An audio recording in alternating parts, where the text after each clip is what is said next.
Manuel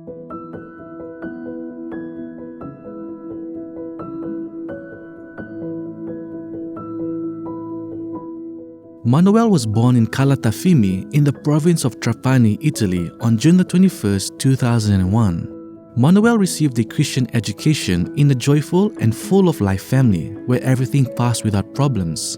Until in June of 2005, at the age of 4, Manuel suffered severe pain in his right leg. A few days later, at the hospital of Palermo, where he had been hospitalized, he was diagnosed with a terrible cancer. At that moment, his way of the cross began, and it was going to last 5 long years. It was the beginning of a unique, painful, yet very joyful journey for this little one, who eventually felt the presence of Jesus speaking to him like a close friend.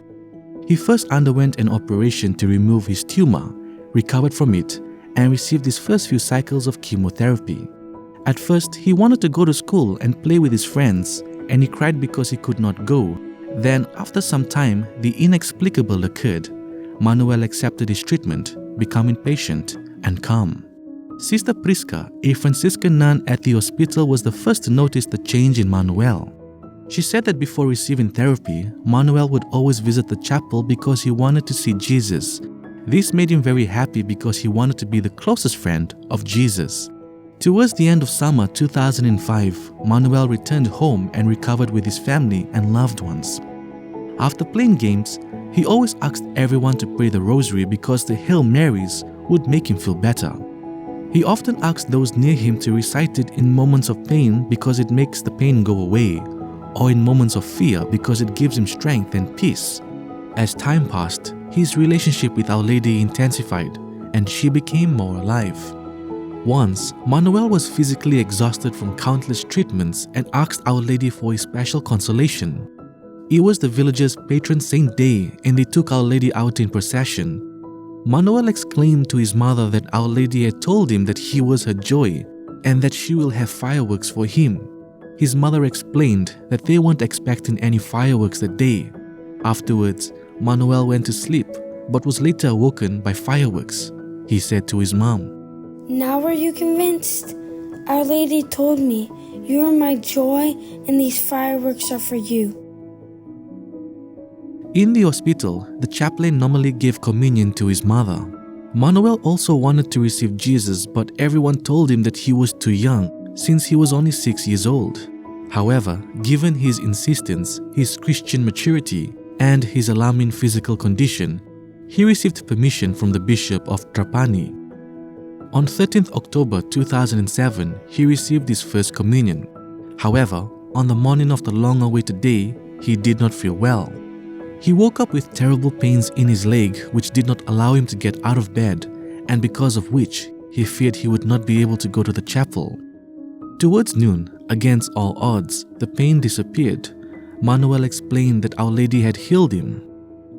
The Mass for his first communion was very reverent and full of love. He later wrote on a holy card, "I want to receive Jesus in my heart so that he can become my best friend forever. He will be my strength, my joy, my cure." He told his friends, priests, and nuns that the reason to why he wanted to receive Jesus so young was because he wanted to receive Jesus into his heart. He later asked the bishop, "Bishop, can you please tell your priests to accustom everyone to at least 5 minutes of silence to be able to speak and listen to Jesus in their hearts? Think of the last person who takes communion. He doesn't even have time to say hello to Jesus." In another letter, little Manuel explained why he felt that he urgently needed to write. "Dear friends, I want to talk to you about how Jesus is present in the Eucharist. He lets himself be seen and felt in Holy Communion. You don't believe it. Try to concentrate without getting distracted. Close your eyes, pray, and speak because Jesus will listen to you and speak to your heart. Don't open your eyes right away because this communication will be interrupted and it won't come back. Learn to be in silence and something wonderful will happen. a balm of grace. If you are sick, He will give you strength to endure all suffering. If you are sad, He will give you strength to smile. If you are bored, He will give you the strength of Him. If you are full of anger and nervous, He will give you the strength to calm down. All this will only happen if you trust in Him, because He loves you much more than you can love Him. One day after communion, Manuel shared how he asked Jesus what he could give him the following Christmas, and Jesus answered, "Always show my joy to others. Be a warrior of light in the midst of darkness." In June of 2008, he went to Lourdes. After dinner at the hotel, Manuel recited the rosary with some pilgrims and wanted to offer a dozen for a blind child. No one understood why he had this intention. Upon their return, it was known that a blind child from another group had regained his sight. In August of 2008, Manuel made his confirmation. Jesus gave him the gift of His Spirit in abundance. The balm of grace, as Manuel referred to the Eucharist, made his illness appear to be inexplicably a happy one. On July 2nd, 2009, Manuel had to undergo a very painful scan and did not want to see anyone nor answer the phone. He asked the Blessed Virgin for a sign to show that she loved him and was helping him. A little before midnight, he started to hear fireworks. One day after communion, Jesus said to him, "Manuel, your heart is not your own, it's mine, and I live in you." But Manuel did not quite understand, so he asked his spiritual director what it meant. The only words that came to the priest's mind were those of St. Paul, "Yet I live, no longer I, but Christ lives in me." Manuel said to his friends, Jesus called me warrior of light to conquer the evil and darkness of the world. The little boy saw what his mission was with total clarity. Mom, are there really people who don't love Jesus? We should bring the greatest possible number of souls to Him. To love Jesus, you should pray a lot, work hard, study, and offer sacrifices to Him. Example, you don't want to eat pasta with zucchini, but you eat it anyway and offer it up for Jesus. Friends gathered around him at home and in the hospital, drawn to the joy and peace that he radiated while his body was slowly giving out. Many priests who visited him heard him say, I love you. I pray for you. Take Jesus to children, to those who suffer, to the sick. Take Jesus to everyone you meet. Tell your priest to remind the faithful that they always have to receive Jesus in a state of grace, without sin, and afterwards to always spend at least 15 minutes giving thanks. Jesus is very great. He's God and has to be treated like God.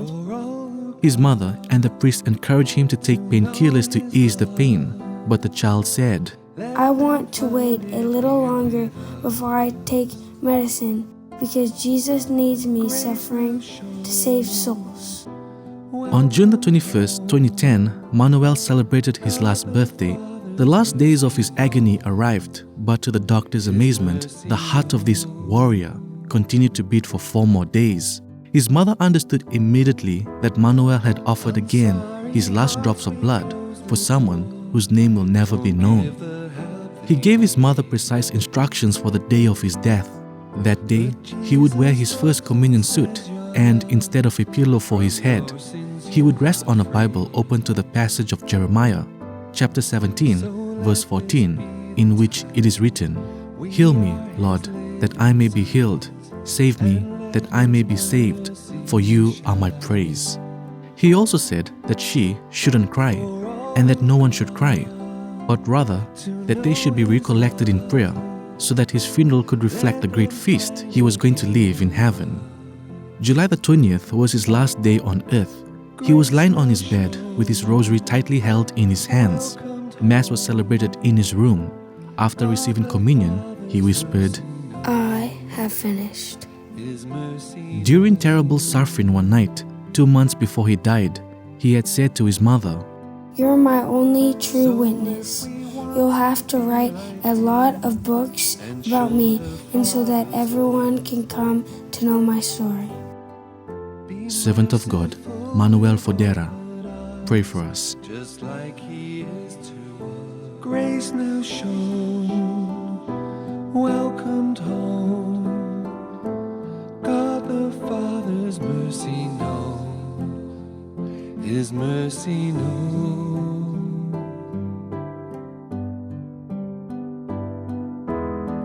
On sorry hearts we close the door. Don't give the help they need.